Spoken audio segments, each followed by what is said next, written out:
ये कहानी डेरेल नाम के एक कॉलेज स्टूडेंट की है जो अपनी कॉलेज फीस भरने के लिए एक एक्सपेरिमेंट में हिस्सा लेता है। इस एक्सपेरिमेंट में उसे एक ऐसा इंजेक्शन दिया जाता है जिससे उसकी देखने, सुनने और सूंघने की शक्ति 100 गुना तक बढ़ जाती है। अब इस नई शक्ति का इस्तेमाल करके वो कुछ भी कर सकता है, लेकिन उसे ये नहीं पता होता कि इसके कुछ साइड इफेक्ट्स भी हो सकते हैं।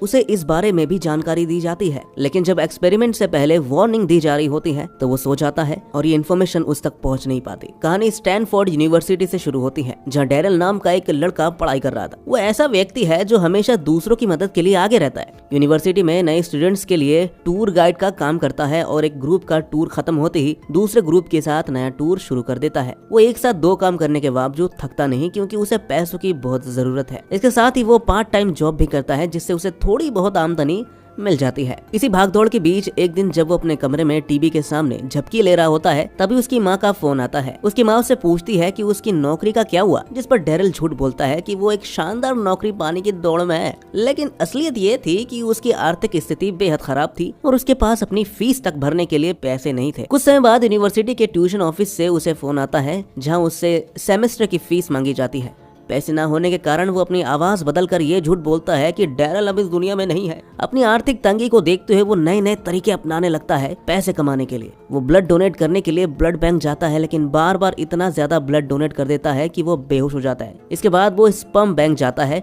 लेकिन वहाँ भी पैसे कमाने के लिए अपनी बॉडी को पूरी तरह निचोड़ देता है। इसके बावजूद उसकी परेशानियां खत्म नहीं होती। डेरेल पैसे कमाने के लिए और भी तरीके खोजता है। वो एक हेयर सैलून में जाकर अपने बाल बेचने की कोशिश करता है, लेकिन उसे बताया जाता है कि उसके छोटे बालों की कोई कीमत नहीं है। तब वो अपनी बॉडी के दूसरे हिस्सों के बाल बेचने की बात करता है। उसकी ये बेशर्मी देखकर सैलून की मालकिन गुस्से में भड़क उठती है और उसे वहां से भगा देती, चल साले तू। अब अगले दिन यूनिवर्सिटी के कैफेटेरिया में उसकी मुलाकात उसके क्लासमेट स्कॉट से होती है। स्कॉट वही लड़का था जो उसी नौकरी के लिए अप्लाई कर रहा होता है, जिसके लिए डेरेल भी दिन रात मेहनत कर रहा होता है। क्लास में दोनों एक दूसरे पर ताने मारते हैं और खुद को बेहतर साबित करने की कोशिश करते हैं। इसी बीच कैफेटेरिया में खूबसूरत लड़की आती है जिसका नाम जेनिस है। उसे देखकर डेरेल तुरंत उसे पसंद करने लगता है और उसे इम्प्रेस करने की सोचता है। उसी समय उनकी क्लास में स्माइथ बेट्स कॉर्पोरेशन से एक आदमी आता है और सभी छात्रों को उस नौकरी के बारे में बताता है जो वो इस कॉलेज के किसी एक बच्चे को देने वाले थे। वो कहता है कि इस नौकरी के लिए एक ऐसे व्यक्ति की जरूरत है जो स्पोर्ट्स और सोशल एक्टिविटीज में सबसे आगे हो। ये सुनकर डेरेल घबरा जाता है, क्योंकि उसके क्लासमेट स्कॉट में भी सभी योग्यताएं मौजूद थी जो इस नौकरी के लिए जरूरी थी, जबकि वो तो पैसे कमाने की दौड़ में इन सब चीजों में पीछे रह गया। कलवा करता भी क्या, लेकिन कलवा हार मानने वालों में से नहीं था। वो इस नौकरी के लिए क्वालिफाई करने के लिए आइस हॉकी खेलने का फैसला करता है। वो अपने कोच के पास जाता है, लेकिन कोच उसे टीम में लेने से मना कर देते हैं, क्योंकि उसने पहले कभी आइस हॉकी खेला ही नहीं था। इसके बावजूद डेरेल हार नहीं मानता और टीम के कैप्टन से मदद मांगता है। कोच से बहुत हाथ पैर जोड़ने के बाद आखिरकार उसे एक मौका मिल ही जाता है। उसे गोल रोकने की जिम्मेदारी दी जाती है, लेकिन चूंकि उसने पहले कभी हॉकी खेला नहीं था, इसलिए वो बुरी तरह पिटता है और एक भी गोल रोकने में सफल नहीं हो पाता। स्पोर्ट्स में नाकाम रहने के बाद वो फिर से पढ़ाई और छोटे मोटे काम करके पैसे जुटाने की कोशिश करने में लग जाता है। उसे इस बात का जरा भी अंदाजा नहीं होता कि जल्दी उसकी जिंदगी पूरी तरह बदलने वाली है। अब एक दिन जब वो कैंपस में सफाई कर रहा होता है, तभी उसे एक पर्चा मिलता है जिसमें एक सेमिनार के बारे में लिखा था। ये सेमिनार न्यूरोसाइकोलॉजी पर रिसर्च से जुड़ा होता है और इसमें भाग लेने वालों को पैसे देने का वादा किया जाता है। अब पैसों की जरूरत को देखते हुए डेरेल तुरंत वहां पहुंच जाता है। सेमिनार में एक नई दवा के बारे में बताया जाता है जो इंसान की इंद्रियों को बेहद तेज और पावरफुल बना सकती है। पैसे कमाने की इस दौड़ में डेरेल अकेला नहीं था, वह और भी छात्र बैठे होते हैं, लेकिन जब दवा के साइड इफेक्ट्स के बारे में बताया जाता है तो उनमें से ज्यादातर डर कर सेमिनार छोड़कर ही चले जाते हैं। डेरेल जो पहले ही थका हुआ था, बीच सेमिनार में ही सो जाता है। ये कलवा हर जगह सोता है। जब उसकी नींद खुलती है तो वो खुद को खाली कमरे में अकेला पाता है। उसने जो कुछ भी सेमिनार में बताया था वो कुछ सुन ही नहीं पाया, सो गया था कलवा। साइड इफेक्ट्स की जानकारी ना होने के बावजूद भी पैसों की लालच में कलवे ने हाँ कर दी। इसके बाद डेरेल को डॉक्टर थॉमस से मिलवाया जाता है। डॉक्टर उसे समझाते हैं कि हर रात सोने से पहले उसे अपने शरीर में इस दवा के 6 इंजेक्शन लगवाने होंगे, घोपने होंगे हैं। वो उसे ये भी बताते हैं कि शुरुआत में उसे भ्रम और हल्की परेशानी का सामना करना पड़ सकता है, लेकिन उसके बाद उसे इस दवा का कमाल देखने को मिलेगा। कलवा ये सब सुनकर थोड़ा अजीब महसूस करता है, लेकिन पैसों की जरूरत के चलते वो तैयार था। शाम को डेरेल एक पार्टी में जाता है जहाँ वो अपनी क्लासमेट जेनिस को देखता है। वो हिम्मत जुटाकर उसे डेट पर चलने के लिए कहता है और उसकी खुशी का ठिकाना नहीं जब जेनिस हाँ कर देती है। लेकिन तभी वहाँ पर स्कॉट आ जाता है और सबके सामने डेरेल का मजाक उड़ाने लगता है, जिसे डेरेल को बहुत बुरा लगता है। घर लौटने के बाद वो डॉक्टर की सलाह के मुताबिक दवा की पहली खुराक लेता है। उसे अंदाजा भी नहीं था कि ये उसकी जिंदगी पूरी तरह बदलने वाली है। अब अगले दिन परीक्षा के दौरान डेरिल को दवा के साइड इफेक्ट्स का सामना करना पड़ता है। उसकी इंद्रियां इतनी तेज हो जाती है कि पेंसिल की आवाज, घड़ी की टिक टिक और कमरे की रोशनी तक उसे परेशान करने लगती है। ये सब सहन कर पाना उसके लिए मुश्किल हो जाता है और वो बेचैन होकर परीक्षा बीच में ही छोड़कर भाग जाता है। साइड इफेक्ट्स के चलते उसे बहुत तेज खुजली होने लगती है। जब ये परेशानी थोड़ी कम होती है तब उसे पता चलता है कि वो परीक्षा में फेल हो चुका है। अपनी परेशानी का समाधान पाने के लिए वो डॉक्टर वीडन के पास जाता है और उन्हें अपनी स्थिति के बारे में बताता है। डॉक्टर उसे समझाते हैं कि ये सब दवा का प्रभाव है बेटा और एक नॉर्मल प्रतिक्रिया है। वो अपनी इंद्रियों पर नियंत्रण पाने और इस शक्ति को अपने फायदे के लिए इस्तेमाल करने की सलाह देते हैं। डॉक्टर की सलाह मानकर डेरिल अपनी इंद्रियों पर नियंत्रित करने का प्रयास शुरू करता है। अब धीरे धीरे वो इन पर काबू पाने भी लगता है और अपनी इंद्रियों को एक सुपर पावर में बदलने की दिशा में काम करता है। अब वो इतनी धीमी आवाज सुन सकता था और इतनी सूक्ष्म चीजों को देख सकता था जो आम इंसान कभी न देख न सुन पाएगा। इसी बीच स्माइथ बेट्स कॉर्पोरेशन की नौकरी के लिए प्रतियोगिता अपने अंतिम चरण में पहुंच जाती है। डेरिल पहले इस दौड़ से बाहर हो चुका था, लेकिन अब अपनी नई शक्तियों का इस्तेमाल करके उसने जज को इतना प्रभावित कर दिया कि उसे छठे फाइनलिस्ट के तौर पर प्रतियोगिता में शामिल कर लिया जाता है, जबकि शुरुआत में ये नौकरी सिर्फ 5 लोगों को ही दी जाने वाली थी। एक दिन डेरिल एक पार्टी में जाता है जहाँ वो जेनिस और उसके दोस्त को बातें करते हुए सुन लेता है। जेनिस कह रही होती है कि उसे एक ऐसा लड़का चाहिए जो समझदार और दिल का साफ हो। ये सुनकर कलवा जेनिस को प्रभावित करने की कोशिश करता है। अपनी सूंघने की क्षमता का इस्तेमाल करके वो जेनिस के परफ्यूम का सही नाम बता देता है, जिससे जेनिस इतना प्रभावित हो जाती है कि वो डेरिल को डिनर पर चलने का न्योता दे देती है और उसके गालों पर किस करती है। अपनी इस नई शक्ति को खेल में आजमाने के इरादे से डेरिल फिर से आइस हॉकी टीम में शामिल होने की कोशिश करता है। पहले तो कोच उसे मना कर देते हैं, लेकिन जब वो अपनी तेज स्केटिंग और गोल रोकने की क्षमता दिखाता है तो कोच उसे तुरंत टीम में शामिल कर लेते हैं। भाई आजा तू आजा। मैच के दौरान डेरिल इतना शानदार प्रदर्शन करता है कि हर एक गोल रोककर वो सभी को हैरान कर देता है। उसकी परफॉर्मेंस देखकर स्कॉट, जो उसका सबसे बड़ा प्रतिद्वंदी था यानी उसके अगेंस्ट था, भी उसकी तारीफ करने लगता है। इसके बाद inter college ice hockey tournament शुरू होता है। कमेंटेटर्स पहले ही घोषणा कर देते हैं कि स्टैनफोर्ड यूनिवर्सिटी की परफॉर्मेंस हमेशा से खराब रही है और ये टीम आज तक कोई भी मैच जीत नहीं पाई, लेकिन इस बार टीम में डेरिल शामिल था।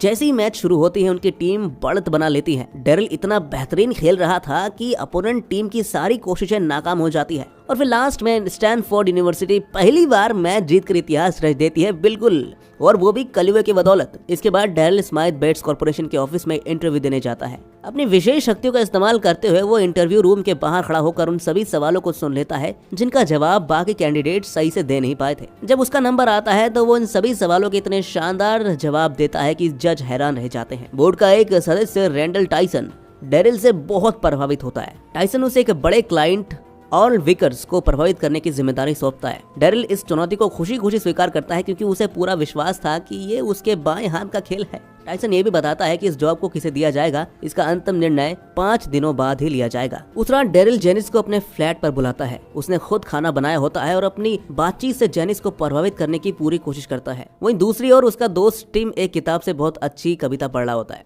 डेरिल अपने तेज कानों का इस्तेमाल करता है और जो कविता टिम पढ़ रहा होता है उसे सुनकर हूबहू जेनिस को सुना देता है। इससे जेनिस इतना खुश होती है कि वो डेरिल को चूम लेती है। हालांकि ये रात डेरिल के लिए निराशाजनक साबित होती है। जैसे ही वो दोनों इंटीमेट होने की कोशिश करते हैं, दवा का साइड इफेक्ट सामने आ जाता है और वो शुरू होते ही खत्म हो जाता है। कलवे की इस जल्दबाजी से जेनिस निराश हो जाती है और गुस्से में वहां से चली जाती है। अब अगले दिन डेरिल जेनिस को अपने परिवार से मिलवाने ले जाता है। उसकी माँ जेनिस की तारीफ करती है और डेरिल को बताती है कि उसकी पसंद बहुत अच्छी है। जाते समय डेरिल अपने माँ को घर के खर्च के लिए कुछ पैसे देता है, जिससे वो बहुत भावुक हो जाती है क्योंकि उन्हें लगता था कि उनके बेटे की नौकरी लग गई है और वो अपने पैरों पर खड़ा हो गया है। हालांकि उन्हें इस बात का बिल्कुल भी अंदाजा नहीं होता कि डेरिल ने ये सारे पैसे अपने ब्लड को डोनेट करके कमाए थे। हॉस्टल लौटने के बाद उसका दोस्त टिम उसे फिर से वो दवा लेते हुए देख लेता है। वो सोचता है कि इस बार तो पूछ ही लेता हूँ कि क्या चल रहा है, तो वो डेरिल से पूछता है कि वो ये सब क्या ले रहा है। डेरिल इसे अपनी ताकत का राज बताता है और कहता है कि इस दवा ने उसकी पूरी जिंदगी ही बदल दी। लेकिन टिम को उस पर भरोसा नहीं होता। उसे लगता है कि डेरिल किसी नशे की लत में पड़ चुका है। डेरिल उसे समझाने की कोशिश करता है कि ये कोई नशा की दवा नहीं भाई, बल्कि बस उसकी इंद्रियों की शक्ति को बढ़ाता है। अपनी बात साबित करने के लिए डेरिल उस रात दवा की डबल डोज ले लेता है। हालांकि उसका गंभीर असर होता है। अगले दिन जब वो जागता है तो उसके हाथ पैर सुन्न पड़ जाते हैं और उसे चलने में भी मुश्किल होने लगती है। टिम घबरा जाता है और तुरंत एक ड्रग सपोर्ट ग्रुप को फोन करता है ताकि वो डेरिल की मदद कर सके। किसी तरह डेरिल डॉक्टर वीडन के पास पहुंचता है और उन्हें बताता है कि उसने डबल डोज ले लिया है। डॉक्टर उसे समझाते हैं कि इतनी ज्यादा मात्रा में दवा लेने से उसके शरीर में सेरोटोनिन का स्तर इतना ज्यादा बढ़ गया है कि अब उसकी 5 में से सिर्फ 4 इंद्रियां ही काम कर सकती हैं। उसकी 5वीं की इंद्रियां लगातार बदलती रहेगी। इसका मतलब ये था कि कभी वो देख नहीं पाएगा, इसका मतलब ये था कि कभी वो देख नहीं पाएगा तो कभी सुन नहीं पाएगा, या कभी कभी उसे बोलने में दिक्कतें भी होगी। डॉक्टर उसे बताते हैं कि इसका एकमात्र समाधान ये है कि वो इस दवा को अपने शरीर से बाहर निकालने के लिए कुछ समय दे दे। इसमें 3 दिन लगेंगे और तब तक उसे पूरी तरह आराम करना होगा। लेकिन डेरिल के पास आराम करने का समय कहाँ था, क्योंकि उसकी ड्रीम जॉब के फाइनल राउंड को क्लियर करने का सबसे बड़ा मौका सामने था और वो उसे किसी भी कीमत पर गंवाना नहीं चाहता। इसके बाद एक बास्केटबॉल मैच होता है जहां डेरिल को स्मार्ट बेट्स कॉर्पोरेशन के महत्वपूर्ण क्लाइंट आर्ल विकर्स को प्रभावित करना होता है। कुछ देर बाद विकर्स वहां पर पहुंचता है और डेरिल को अपनी काबिलियत दिखाने का मौका मिलता है, लेकिन तभी उसके शरीर पर दवा का असर तेज होने लगता है और उसकी इंद्रियां बारी बारी से काम करना बंद कर रही होती हैं। पहले उसे सुनाई देना बंद हो जाता है, जिससे वो गलत फहमी में फंस जाता है, और जब लोग राष्ट्रगान के दौरान खड़े होते हैं तो उसे लगता है कि वो बियर लेने के लिए खड़े हुए हैं। इस भ्रम में वो राष्ट्रगान के दौरान अजीब हरकतें करने लगता है। अब कलवा पागल हो चुका था, जिससे सबकी नजरें उस पर टिक जाती है। जब उसकी सुनने की शक्ति वापस आती है तो उसकी नजरें धुंधली होने लगती है और वो खुद से बातें करने लगता है। इतनी गड़बड़ियों के बावजूद विकर्स को उसकी हरकतें मजेदार लगती है, मजा आ गया उसको और वो हंस पड़ता है। थोड़ी देर बाद डेरिल की नजरें ठीक हो जाती है, लेकिन उसकी परेशानी खत्म नहीं होती। मैच के दौरान वो गलती से खिलाड़ी को कुछ गलत कह देता है, जिससे वो खिलाड़ी गुस्से में आकर उसे बास्केटबॉल कोर्ट में धक्का दे देता है। इस घटना से विकर्स के साथ बातचीत का माहौल थोड़ा खराब हो जाता है, लेकिन टाइसन उसे दिलासा देते हैं कि अभी भी विकर्स को प्रभावित करने का मौका बचा है बेटा। रात को हॉस्टल में डेरिल का दोस्त टिम देखता है कि एक लड़की लॉरेन उसके कमरे में आ रही है। ये देखकर वो डर जाता है और ड्रग सपोर्ट ग्रुप को बुलाने का फैसला करता है, क्योंकि उसे लगता है कि डेरिल फिर से किसी मुसीबत में पड़ गया है। लॉरेन, जो जेनिस की बहन थी, डेरिल के साथ फ्लर्ट करने की कोशिश करती है, लेकिन डेरिल अभी भी ठीक से सुन और समझ नहीं पा रहा था। जब उसे सुनने की शक्ति वापस आती है तो लॉरेन उसे किस करने लगती है, लेकिन दवा के प्रभाव से उसका शरीर सुन्न पड़ गया था और वो कुछ भी महसूस नहीं कर पाया। जब लॉरेन को महसूस होता है कि डेरिल उसे खुश नहीं कर सकता तो वो नाराज होकर वहाँ से चली जाती है। उसी समय जेनिस वहाँ पर पहुंचती है और अपनी बहन को बाहर निकलते हुए देखती है। उसे गलतफहमी हो जाती है कि डेरिल उसे धोखा दे रहा है। गुस्से में वो डेरिल के कमरे में जाती है और उसे अजीब हालत में फर्श पर बिना कपड़ों के पड़ा देखती है। ये देखकर जेनिस का गुस्सा फूट पड़ता है और वो डेरिल को जोर से लात मारकर वहाँ से चली जाती है। कुछ देर बाद ड्रग सपोर्ट ग्रुप डेरिल के कमरे में पहुंचता है और उसे बेहोश पाता है। वो उसे होश में लाने के लिए इंजेक्शन देने की कोशिश करते हैं, लेकिन डेरिल समय पर होश में आ जाता है। इसके बाद टिम उससे उस दवा के बारे में पूछता है जो वो हर रात ले रहा था। तब डेरिल सच बताता है कि वो कोई ड्रग एडिक्ट नहीं है, बल्कि उसने सिर्फ एक एक्सपेरिमेंट में हिस्सा लिया था जिससे उसे कुछ समय के लिए विशेष शक्तियां मिलती थी। लेकिन इसके बावजूद टीम उसकी बातों पर विश्वास नहीं करता। अब अगले दिन डेरिल कॉलेज की आइस हॉकी टीम के लिए खेलता है। सभी को उम्मीद होती है कि वो पहले की तरह टीम को जिताएगा, लेकिन उसकी हालत इतनी खराब थी कि वो एक भी शॉट रोक नहीं पाता। इसके चलते टीम हार जाती है। इसके बाद डेरिल एक पब में टिम से मिलता है और उससे फाइनल इंटरव्यू की तैयारी में मदद मांगता है। जब टिम को पता चलता है कि वो दवा के बिना कुछ भी नहीं कर सकता और अब भी पहले की तरह असफल है, तो वो उसकी मदद करने का फैसला करता है। दूसरी तरफ स्कॉट के पिता अपने बेटे को इंटरव्यू के लिए पूरी तरह तैयार करने के लिए अनुभवी लोगों को बुलाते हैं ताकि स्कॉट अच्छे से तैयारी कर सके। वहीं डेरिल की हालत और बिगड़ती जा रही होती है, लेकिन वो हार नहीं मानता और पूरी मेहनत से इंटरव्यू की तैयारी करता है। इंटरव्यू के दौरान जब वो कार से बाहर निकलता है तो उसकी नजरें फिर से धुंधली हो जाती हैं। वो एक भिखारी से ऑफिस का रास्ता पूछता है, लेकिन वो आदमी उसकी मजबूरी का फायदा उठाकर उसे एक बंद गली में ले जाता है। वहाँ वो डेरिल को मारता है और उसके सारे कपड़े छीन लेता है। डेरिल किसी तरह डस्टबिन के ढक्कन से खुद को ढककर पास की दुकान से नए कपड़े खरीदता है। जब वो ऑफिस पहुंचता है तो उसे पता चलता है कि उसने पहने हुए कपड़े इंटरव्यू के लिए सही नहीं थे। इसी दौरान दवा का प्रभाव फिर से दिखने लगता है और वो अपने कपड़ों में ही टॉयलेट कर देता है, लेकिन इसके तुरंत बाद उसे एहसास होता है कि दवा का असर अब खत्म हो गया है और वो पूरी तरह से ठीक हो चुका है। डेरिल इंटरव्यू हॉल में जाता है और अपने कपड़ों के बारे में सफाई देते हुए कहता है कि उसे फॉर्मल कपड़ों से एलर्जी है। इंटरव्यू के पहले कुछ राउंड में बाकी 4 लोग बाहर हो जाते हैं और फाइनल राउंड में डेरिल और स्कॉट आमने सामने होते हैं। डेरिल को डर होता है कि अंतिम सवाल क्या पूछा जाएगा। उसने तो पहली हार मान ली थी, लेकिन जब टाई ब्रेकर सवाल पूछता है तो स्कॉट गड़बड़ा जाता है और सही जवाब नहीं दे पाता। वहीं डेरिल बहुत आसानी से कठिन सवाल का सही जवाब दे देता है। दरअसल अपनी पार्ट टाइम जॉब्स के दौरान उसने बहुत सारी जानकारी हासिल कर ली थी जो आज उसके काम आ गई। डेरिल के जवाब से सभी प्रभावित हो जाते हैं और ये देखकर टाइसन उसे नौकरी देने का फैसला करते हैं। लेकिन डेरिल दिल का बहुत सच्चा इंसान होता है। उसे एहसास होता है कि वो एक मेहनती इंसान का